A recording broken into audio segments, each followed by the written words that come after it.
Hanging out in the chairs, looking ahead to the week's biggest games, and that includes, hold on tight, Rick, UCLA going to Indiana. I mean, you could not be more into any other schools than the two that are meeting in Bloomington. Are you going to be okay? I'm going to be okay. I admire greatly what's going on in Bloomington. As you guys know, I am a devout parishioner at the Church of Cignetti. You left, and now I left for a moment thinking that I was finding some new faith. Thought the grass was greener. Yeah. With the Church of Lanning, but clearly a week ago, right on display for all of us, the place to be was the Church of Cignetti. And congratulations to all those at Indiana with that consummating that deal for, what, $96 million? It's a phenomenal happening for everybody who enjoys college football in the state of Indiana. It's just terrific that this first time they've ever won 10 games happened last year. They actually got to 11, college football playoff, and then to do it again, to be at number 2 in the country right now, and no mirage, no sleight of hand. More than backing it up. We were there and saw how formidable they were on both sides of the ball. And now my alma mater, our alma mater, your half alma mater. And your son. And my son are all headed to Bloomington to see if we can capture the prize. It'll be a whale of a game. And I told my son early in the week, I said, listen, it's going to look like you can't get a first down because they're that good. They held Oregon to 41 yards before the last drive. In the second half. That's Monday. By Thursday, you're going to come up with some things, and all you have to do is make your team believe we can make 5 yards here. We can make 8 yards here. And as long as we keep doing that and play error-free, we have a chance to capture them. It's going to take some help from Indiana. All great upsets usually take some help from the team that's getting upset.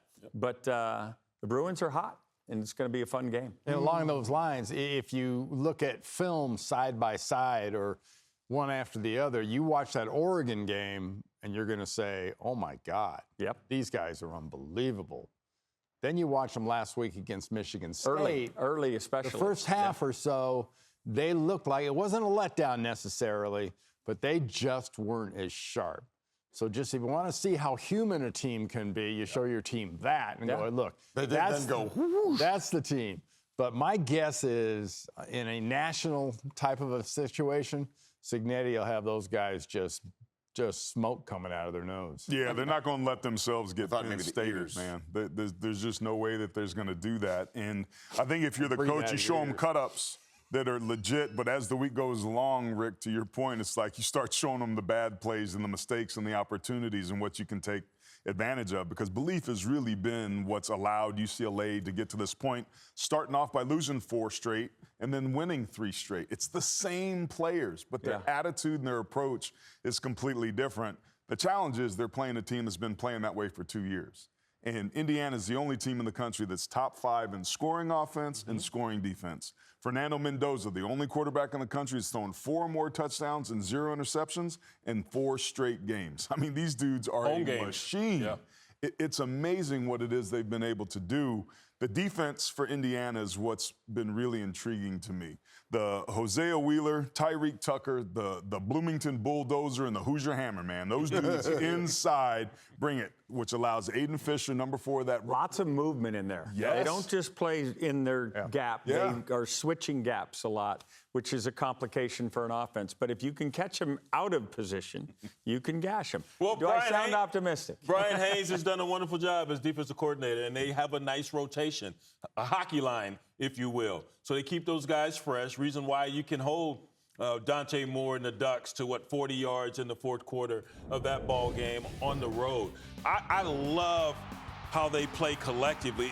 It's just a team sport, and they epitomize that. They're the epitomization of team sport because they don't seem to care who gets the glory.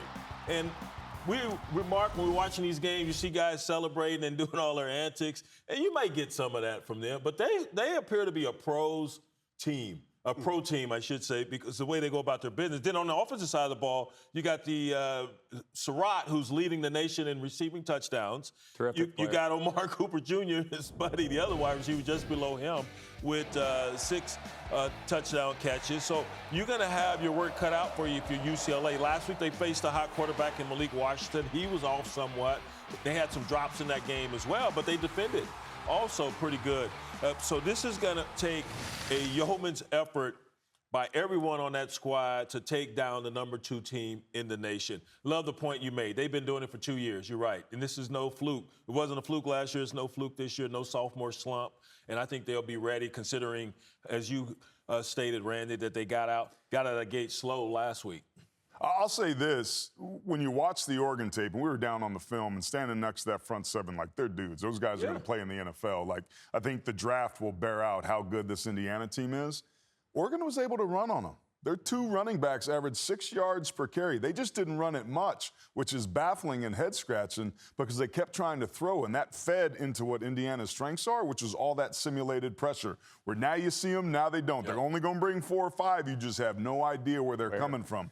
That really messed with Will Stein and Dante Moore, so Nico and your son are going to have to be on point. But UCLA's got 2 good backs, too, and that offensive line has gotten better. If it's me, that's what I'm selling. We could run on these fools and stay at a 3rd and long. You better. And be able to control the football. And in the last 3 weeks, they've averaged over 200 yards rushing. Yeah, and they better bring that running game. That's we always say it on the road, the defense and the running game. Great point, because similar to Ohio State, Indiana does a great job of masking their intentions on the defensive side of the ball with all that movement.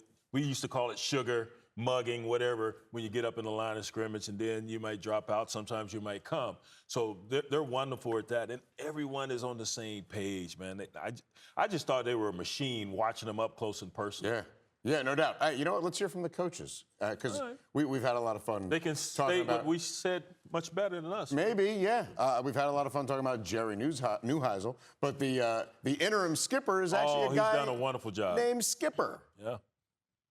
It's not going to matter who we're playing or where we're playing at or any of that. We've identified our style of play and what we want to be. Now we got to back it up every single day and in every single game. We have to back up to play the way we're supposed to play. We have to be the best versions of ourselves. Once the whistle blows, it's just us against you. I mean, it's time to go. Let's see who had the better week of practice. Let's see who's more prepared. Let's see who wants this thing. So that's how I see it. We're going to kick it off. We're going to have to be ready to strain and for every inch. And let's see what happens.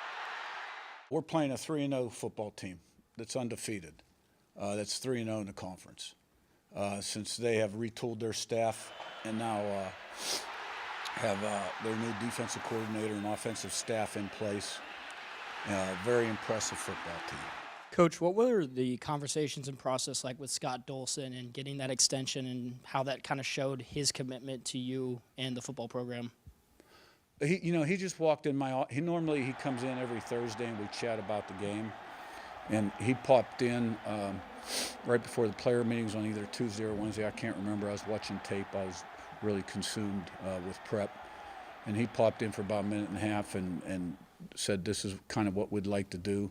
Is it okay if we call your representative?" And I said, "Sure, it'd be great." Within 48 hours, 36 hours, it was done. Yeah. And then he went full smirk. Can you have your representative call me so he might represent me? I love what Coach Skip said, though. We have identified who we are, and we're going to play to that.